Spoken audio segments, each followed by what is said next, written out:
ចាប់ពីពេលនេះរឿងគ្រប់យ៉ាងត្រូវបានបាញ់ចប់ត្រូវខឹងឬស្អប់សូមមុនបន្ទោចុងណាព្រោះពេលនេះយ៉ាងត្រូវប្រួតគ្នាក៏មិនបន្ទោទៅលើអ្នកណាបងដឹងថាបងនេះទេជាអ្នកធ្វើខុស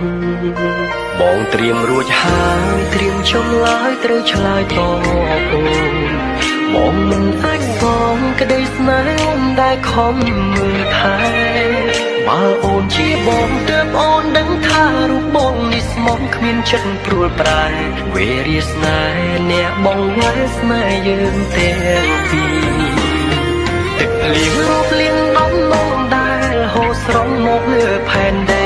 ប្រាប់អត្តន័យថាបងបែកអូនទាំងស្មោះស្នេហាបើសិនមានជាតិក្រោយពិតផ្សងជួបវមិត្តគ្រប់ជាតិណានា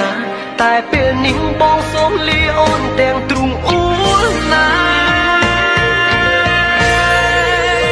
សុំទោសផងណាសុំទោសជីវ៉ាបងមិនវិលមកវិញ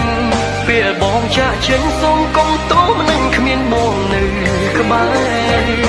បែកគ្រានេះព្រោះមានកងហុកដែលបងបានសាងមិនអាចកែ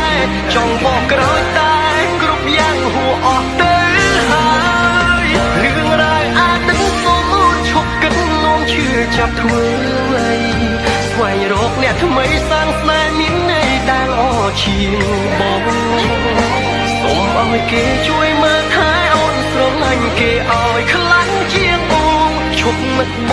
ងឈប់ខ្វល់ពី